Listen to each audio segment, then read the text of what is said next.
மாரியமலை வளஞ்ச மண்ணைக் கிடந்தரங்கும் சீரியசிங்கம் அறிவிற்றத்தே வெளுத்து வேறுமயற் பொங்க வேப்பாடும் பேருந்துதரே மூறி நிமிர்ந்த முழங்கிப் புறப்பட்டு போதருமா போலே நீ பூவை பூவண்ணாவன் கோயில் நின்றுங்கனே போந்தொருளை கோப்புடையா சீரிய சிங்காசனத்திருந்து யாம் வந்த காரியமாராய்ந்தருளெம்பாவாய் சீரிய சிங்காசனத்திருந்து யாம் வந்த காரியமாராய்ந்தருளெம்பாவாய். ஆண்டாள் திருவடிகளே శరణం. గోవింద గోవింద.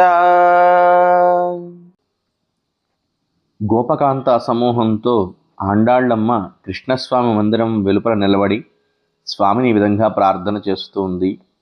వర్షాకాలంలో చలనం లేకుండా గుహలోపల నిద్రిస్తూ ఒక్క ఉదుటన మెలకువ తెచ్చుకుని లేచి తన కళ్ళు విప్పార్చి చూస్తూ గర్జిస్తూ తన జూలుని నిక్కబోడ్చుకున్నటువంటి జూలంతా కూడా విదిలించుకుంటూ రాజఠీవీతో బయటకు వచ్చినటువంటి సింహము రూపము కలిగినటువంటి ఓ స్వామి, నీవు కూడా అదేవిధంగా అతసీ పుష్పముల యొక్క ఛాయవలే మెరుస్తూ ఉన్నటువంటి ఓ స్వామి, నీవు కూడా అదేవిధంగా ఈ మా కనిపిస్తున్నటువంటి ఈ సింహాసనం మీద ఆ సింహము వలనే నీవు కూడా టీవీగా రాజసింహము వలె నీవు కూడా వచ్చి ఆసీనుడవై మమ్మల్ని అందరినీ కూడా అనుగ్రహించు, మాకు నీవు తప్ప వేరే శరణాగతి లేదు స్వామి అంటూ ఆండాళ్ళమ్మ గోపకాంత సమూహంతో కలిసి ఆ శ్రీరంగనాథుణ్ణి వేడుకుంటూ ఉందని ఈ 23వ పాసురం యొక్క భావం.